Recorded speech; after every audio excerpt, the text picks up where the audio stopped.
Hi ಎಲ್ಲರಿಗೂ ನಮಸ್ಕಾರ. ನಾನಿವತ್ತು ಒಂದೇ ವಿಡಿಯೋದಲ್ಲಿ ಮೀನು ಸಾಂಬಾರು ಹಾಗೆ ಮೀನು ಫ್ರೈನ ಮಾಡಿ ತೋರಿಸ್ತಾ ಇದ್ದೀನಿ.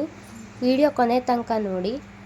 ನಾನಿಲ್ಲಿ ಮೊದಲಿಗೆ ಮೀನು ಸಾರಿಗೆ ಬೇಕಾಗುವಂಥ ಸಾಮಗ್ರಿಗಳನ್ನು ಜೋಡಿಸ್ಕೊಂಡಿದ್ದೀನಿ. ಈರುಳ್ಳಿ, ಸ್ವಲ್ಪ ಕೊಬ್ಬರಿ ಹಾಗೆ ಟೊಮೆಟೊನ ತೊಗೊಂಡಿದ್ದೀನಿ. ಹಾಗೆ ಒಂದು ಮುಷ್ಟಿ ಆಗುವಷ್ಟು ಬೆಳ್ಳುಳ್ಳಿನ ಬಿಡಿಸಿಟ್ಕೊಂಡಿದ್ದೀನಿ. ಹಾಗೆ ಒಂದು ಮುಷ್ಟಿ ಆಗುವಷ್ಟು ಹುಣಸೆ ಹಣ್ಣನ್ನು ನೆನೆಸಿಟ್ಕೊಂಡಿದ್ದೀನಿ. ನಾನಿಲ್ಲಿ ಮೀನನ್ನು ಚೆನ್ನಾಗಿ ಅರಿಶಿನ ಹಾಗೆ ಉಪ್ಪಲ್ಲಿ ಚೆನ್ನಾಗಿ ತೊಳ್ಕೊಂಡಿದ್ದೀನಿ. ಒಂದು ಮಿಕ್ಸಿ ಜಾರ್ಗೆ ತುರಿದಿರೋಂಥ ತೆಂಗಿನಕಾಯಿ ತುರಿ ಹಾಗೆ ಟೊಮೆಟೊನ ಹಾಕಿ ಇದಕ್ಕೆ ಸಾಂಬಾರು ಪೌಡ್ರನ್ನ ಹಾಕ್ಕೊತಾ ಇದ್ದೀನಿ. ಇದು ನಾನು ಮನೆಯಲ್ಲೇ ರೆಡಿ ಮಾಡಿರುವ ಸಾಂಬಾರು ಪೌಡರು. ಇದು ಹಾಕಿದ್ರೆ ನಾವು ಮೆಂತ್ಯ ಕಾಳು, ಅಕ್ಕಿ ಎಲ್ಲ ಹುರಿದು ಹಾಕುವಂಥ ಅವಶ್ಯಕತೆ ಇರಲ್ಲ. ನಾನು ಇದೊಂದೇ ಪೌಡ್ರನ್ನ ಹಾಕ್ತಾಯಿದ್ದೀನಿ. ಹಾಗೆ ಇಲ್ಲಿ 3 ಸ್ಪೂನ್ ಆಗುವಷ್ಟು ನಾನಿಲ್ಲಿ ಅಚ್ಚ ಖಾರದ ಪುಡಿನ ಹಾಕ್ತಾಯಿದ್ದೀನಿ. 3/4 ಸ್ಪೂನಷ್ಟು ಅರಿಶಿನ ಪುಡಿನ ಹಾಕ್ತಾಯಿದ್ದೀನಿ. ಹಾಗೆ ಒಂದು ಸ್ವಲ್ಪನೇ ನೀರು ಹಾಕಿ ಇದನ್ನ ರುಬ್ತಾ ಇದ್ದೀನಿ. ಆಮೇಲೆ ನಾನು ಈರುಳ್ಳಿನೂ ಕೂಡ ಹಾಕಿ ರುಬ್ಕೊತೀನಿ. ಮೊದಲೇ ಈರುಳ್ಳಿ ಹಾಕಬಾರ್ದು. ಇವಾಗ ನಾನಿಲ್ಲಿ ಒಂದು ಪಾತ್ರೆನ ಬಿಸಿ ಮಾಡಿಕೊಂಡು ಅದಕ್ಕೆ ಎಣ್ಣೆ ಹಾಗೆ ಬೆಳ್ಳುಳ್ಳಿನ ಹಾಕಿ ಒಗ್ಗರಣೆಗೆ ರೆಡಿ ಮಾಡ್ಕೊತಾ ಇದ್ದೀನಿ. ಇದು ಬೆಳ್ಳುಳ್ಳಿ ಎಲ್ಲ ಸ್ವಲ್ಪ ಫ್ರೈ ಆದಮೇಲೆ ನಾನಿಲ್ಲಿ ರುಬ್ಬಿರುವಂಥ ಮಸಾಲೆನ ಇದಕ್ಕೆ ಹಾಕ್ತಾಯಿದ್ದೀನಿ. ಅದೇ ಪಾತ್ರೆಗೆ ಒಂದು ಸ್ವಲ್ಪ ನೀರನ್ನ ಹಾಕಿ ಮತ್ತೆ ಇದಕ್ಕೆ ಹಾಕ್ತಾಯಿದ್ದೀನಿ. ಇವಾಗ ನಮಗೆ ಎಷ್ಟು ಕನ್ಸಿಸ್ಟೆನ್ಸಿಗೆ ಬೇಕು, ಸಾರು ದಪ್ಪ ಇರೋರು ಸ್ವಲ್ಪ ನೀರು ಹಾಕ್ಕೊಳ್ಳಿ, ತೆಳುವಾಗಬೇಕು ಅಂದರೆ ಸ್ವಲ್ಪ ಜಾಸ್ತಿನೇ ನೀರು ಹಾಕ್ಕೊಳ್ಳಿ. ಮೀನು ಹಾಕಿ ಮೀನು ಕುದಿಯುವಾಗ ಸಾರು ದಪ್ಪನೇ ಆಗುತ್ತೆ. ಹಾಗಾಗಿ ನಾನಿಲ್ಲಿ ಜಾಸ್ತಿ ನೀರನ್ನು ಹಾಕ್ಕೊಂಡಿದ್ದೀನಿ. ಇವಾಗ ರುಚಿಗೆ ಎಷ್ಟು ಉಪ್ಪು ಬೇಕೋ ಅಷ್ಟು ಉಪ್ಪನ್ನ ಹಾಕ್ಕೊತಾ ಇದ್ದೀನಿ.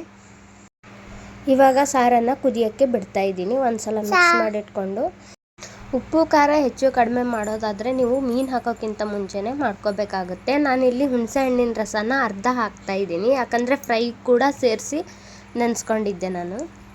ಇವಾಗ ಇನ್ನೊಂದು ಸಲ ಮಿಕ್ಸ್ ಮಾಡಿಬಿಟ್ಟು ನಾನಿಲ್ಲಿ ಕುದಿಯೋಕ್ಕೆ ಬಿಡ್ತಾಯಿದ್ದೀನಿ. ಇವಾಗ ಸಾರು ಕುದೀತಾ ಬಂದಿದೆ. ನಾನಿವಾಗ ಒಂದೊಂದೇ ಮೀನನ್ನು ಇದಕ್ಕೆ ಹಾಕ್ತಾ ಹೋಗ್ತೀನಿ.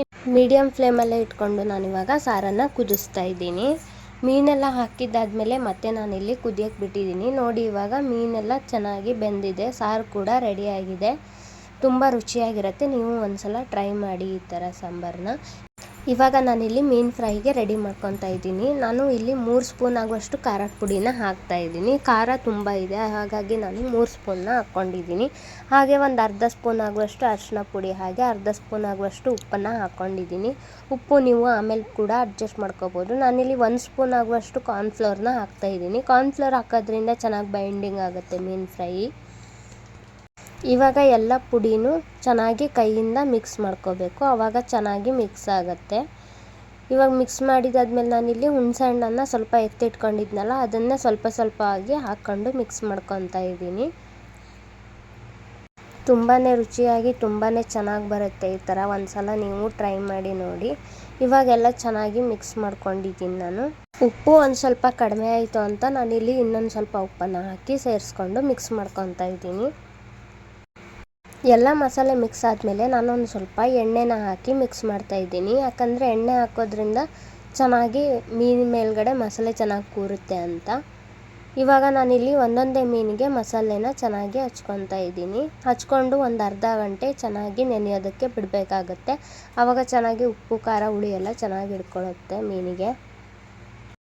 ನಾವು ಮೀನಿಗೆ ಖಾರ ಹಚ್ಚುವಾಗ ಕೈಯೆಲ್ಲ ತುಂಬ ಉರಿ ಬರುತ್ತೆ, ಖಾರದ ಪುಡಿ ಖಾರ ಇರೋದ್ರಿಂದ. ಆವಾಗ ನಾವು ಏನು ಮಾಡ್ಬೋದು ಅಂದರೆ ಹುಳಿಯಾಗಿರುವಂಥ ಪದಾರ್ಥಗಳು ಅಂದರೆ ಹುಣಸೆ ಹಣ್ಣು ಅಥವಾ ಡೈರಿ ಪದಾರ್ಥಗಳು, ಹಾಲು ಅಥವಾ ಬೆಣ್ಣೆ, ಮೊಸರು, ಈ ಥರದಲ್ಲಿ ನಾವು ಕೈನ ಚೆನ್ನಾಗಿ ಕೈನ ಉಜ್ಕೊಂಡು ತೊಳ್ಕೊಂಡ್ರೆ ಉರಿ ಕಡಿಮೆ ಆಗುತ್ತೆ.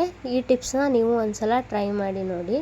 ಇವಾಗ ನಾನಿಲ್ಲಿ ಎಲ್ಲ ಮೀನುಗಳಿಗೂ ಮಸಾಲೆನ ಹಚ್ಕೊಂಡು ಮ್ಯಾರಿನೇಟ್ ಮಾಡ್ಕೊಂಡಿದ್ದೀನಿ. ಇವಾಗ ನಾನಿಲ್ಲಿ ಒಂದು ಪ್ಲೇಟಿಗೆ ಇಲ್ಲಿ ನಾನು ಚಿರೋಟಿ ರವೆನ ಹಾಕ್ತಾಯಿದ್ದೀನಿ. ಇದನ್ನ ಹಾಕ್ಕೊಂಡಿದ್ದಾದಮೇಲೆ ಒಂದೊಂದೇ ಮೀನನ್ನು ಇದರಲ್ಲಿ ಚೆನ್ನಾಗಿ ರವೆ ಎಲ್ಲ ಮೇಲ್ಗಡೆ ಕೂತ್ಕೊಳ್ಳೋ ಥರ ರವೆನ ಹಾಕ್ಕೊತಾ ಇದ್ದೀನಿ. ಎಲ್ಲ ಮೀನುಗಳಿಗೂ ಇದೇ ಥರ ರವೆನ ಮೇಲ್ಗಡೆಯಿಂದ ಹಾಕ್ಕೊಂಡು ಚೆನ್ನಾಗಿ ಮಿಕ್ಸ್ ಮಾಡಿಬಿಟ್ಟು ಒಂದು ಸೈಡಿಗೆ ಇಟ್ಕೊಂಡಿದ್ದೀನಿ. ಇವಾಗ ನಾನಿಲ್ಲಿ ಒಂದು ಹಂಚನ ಒಲೆ ಮೇಲೆ ಚೆನ್ನಾಗಿ ಕಾಯಿಸ್ಕೊಂಡು ಅದಕ್ಕೆ ಎಣ್ಣೆನ ಹಾಕ್ಕೊಂಡು ಫಿಶನ್ನು ಫ್ರೈ ಮಾಡ್ತಾಯಿದ್ದೀನಿ.